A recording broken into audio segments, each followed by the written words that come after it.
presenting by Deep Music। नमस्कार दोस्तों, नए नए छत्तीसगढ़ी गाने सुनने और देखने के लिए हमारे दीप म्यूजिक चैनल को अभी सब्सक्राइब करें और बेल आइकॉन के बटन को क्लिक करें।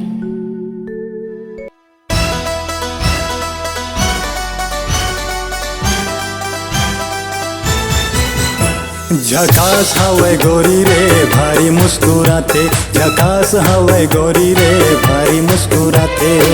तिरमा बाला के वो नजर मिला के रे, तिरमा बाला के वो नजर मिला के रे, मोला गजब अखियाते। झकास हवे गोरी रे भारी मुस्कुराते, झकास हवे गोरी रे भारी मुस्कुराते।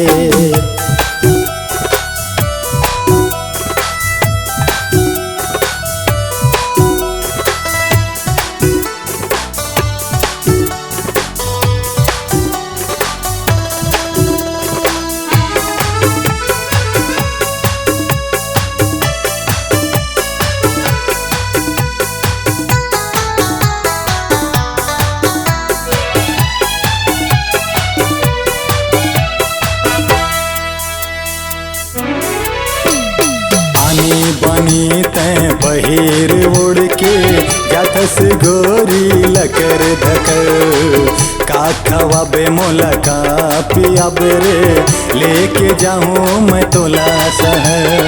आनी बनी तैं बहिर उड़ के जाथस गोरी लकर धकर, का खवाबे मोला का पियाबे रे, लेके जाऊँ मैं तोला शहर।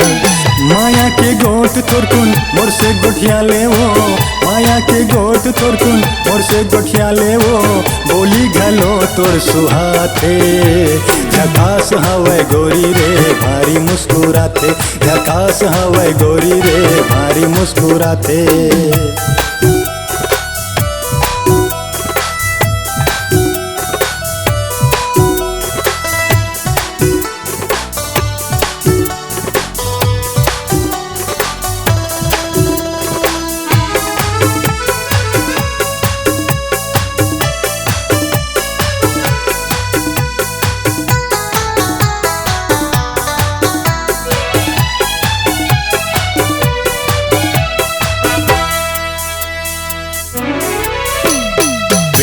तरा के मुरारी होटल माँ तोला समोसा खवाऊँ, तोर ऊपर मोर दिल फिदा है वो, घर वाली तोल बना हूँ।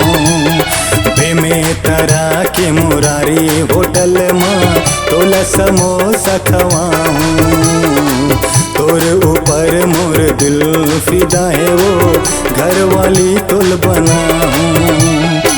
बाले समुंद मोर गाँव हवे वो, बाले समुंद मोर गाँव हवे वो, बे में तरा ले तयाबे। झकास हवे गोरी रे भारी मुस्कुराते, झकास हवे गोरी रे भारी मुस्कुराते। तिरमा बाला के वो नजर मिला के रे, तिरमा बाला के वो नजर मिला के रे, मोला गजब अखियाते। झकास हवे गोरी रे भारी मुस्कुराते, झकास हवे गोरी रे भारी मुस्कुराते, झकास हवे गोरी रे भारी मुस्कुराते, झकास हवे गोरी रे भारी मुस्कुराते। अपने आवाज एवं सुमधुर स्वर को एक नई पहचान देने के लिए चले आइए Aradhana audio recording studio, Kabir Dharmnagar, Damakheda. Mobile number 7067046464 9753451493।